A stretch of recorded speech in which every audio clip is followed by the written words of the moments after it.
నువ్వు న్యాయస్థానాల మీద బురద చల్లటానికి ప్రయత్నించావు, న్యాయ కోవిదుల మీద బురద చల్లటానికి ప్రయత్నించావు వాస్తవం మాట్లాడినందుకు. కానీ నువ్వు చేసేదేంటి? వాళ్ళ అన్యాయాన్ని ప్రోత్సహిస్తూ, అక్రమాన్ని ప్రోత్సహిస్తూ, అవినీతిని ప్రోత్సహిస్తూ, అరాచకాన్ని సృష్టిస్తూ నేను అడుగుతా ఉన్నా, సిబిఐ అరెస్ట్ చేయడానికి, మీ బాబాయిని హత్య చేసిన వాళ్ళని అరెస్ట్ చేయడానికి వస్తే ఎందుకు దాడి చేయబోయావని చెప్పి నేను అడుగుతా ఉన్నా. ఇవాళ నువ్వు ఫండమెంటల్ రైట్స్కి విరుద్ధంగా నువ్వు వ్యవహారం చేస్తా ఉన్నావు. ఇసుక విధానం, పేదవాడికి ఇసుక అనేది భారం కాకూడదు,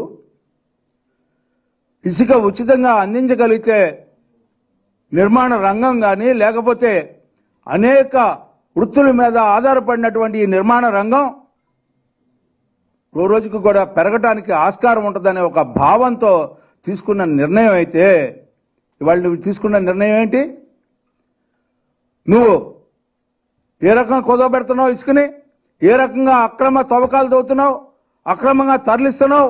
ఈ రాష్ట్రంలో ఇసుక దొరకటం మాత్రం కష్టం, కానీ సామాన్య మానవుడికి అవసరమైనటువంటి ఇసుక దొరకటం కష్టం. కానీ నువ్వు ఇతర రాష్ట్రాలకి, ఇటు పక్కన తమిళనాడుకి, అటు పక్కన తెలంగాణకి ఏ రకంగా ఇసుక తరలి వెళ్ళిపోతుంది. కొన్ని వేల లారీలు. మా చిన్నప్పుడు కొండలంటే మామూలు కొండలు అని చెప్పి అనుకునేవాళ్ళు. ఇప్పుడు మా పిల్లలు వచ్చి చెప్తా ఉన్నారు, తాత మా మనవరాళ్ళు వచ్చి చెప్తాను, తాత ఇసుక కొండలు ఉండే తెలుసా అని చెప్పి. ఇంతటి దుర్మార్గం జరుగుతూ ఉంటే ఈ రాష్ట్రంలో మీరు ఇసుక విధానం మీద చంద్రబాబు నాయుడు గారు అక్రమ ఆర్జన కోసం, అక్రమంగా అవినీతి చేయడం కోసం ప్రయత్నించాడని చెప్పి చెప్పుకోవడానికి సిగ్గు, లజ్జ ఏమైనా ఉందా అని చెప్పి నేను అడుగుతా ఉన్నా మీ ప్రభుత్వానికి. కానీ మీ ఎవరైతే దీని మీద కేసులు పెట్టిన వాళ్ళకి, ఎవరు ఈ వెంకటరెడ్డి, ఎవరో ఈ వెంకటరెడ్డి అని అడుగుతా ఉన్నా. మైన్స్ అండ్ మినరల్స్ ఇవాళ ఏ రకంగా కొట్టుకుంటా ఉన్నారు మీలో మీరు. మొత్తం దోపిడీ, సహజ వనరులన్నింటినీ దోచుకున్నారు మీరందరూ కూడా. ఎక్కడ సహజ వనరు ఉంటే అక్కడ ఉన్నారు మీరు.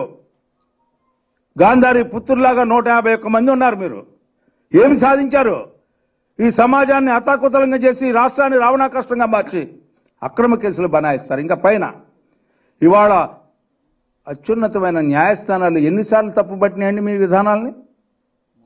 ఇవాళ ఈ ప్రతిపక్ష నేత మీద ఏ కేసు కూడా, మీరు పెట్టిన కేసులో సాక్ష్యాలు లేవు, మౌలిక సూత్రాలకు వ్యతిరేకంగా ఈ కేసులు బనాయించారు అనే వ్యాఖ్యానాలు చేస్తూ ఉంటుంటే ఇవాళ మీరు ఎక్కడ తలబెట్టుకుంటారని చెప్పి నేను అడుగుతూ ఉంటాను. తలెత్తుకు తిరగాల్సినటువంటి పాలన చేసే పాలకులు ఇవాళ తలదించుకొని ఎన్ని కంటెంప్ట్ కేసుల ముందర మీరు తలదించుకొని నుంచున్నారు. వ్యవస్థ ముందల, పాలనా వ్యవస్థ తలదించుకొని నుంచోవాల్సిన పరిస్థితి యొక్క జగన్మోహన్ రెడ్డి కలగజేస్తే అధికారులైన మార్పు రాకపోతే చాలా కష్టం అని చెప్పి మనం చేస్తా ఉన్నాం. ఇంతటి దుర్మార్గం ఈ రోజున జరుగుతూ ఉంది. న్యాయ వ్యవస్థను కించపరిచేలాగా ఈ రకంగా కేసులు పెడతా ఉన్నారు మీరు.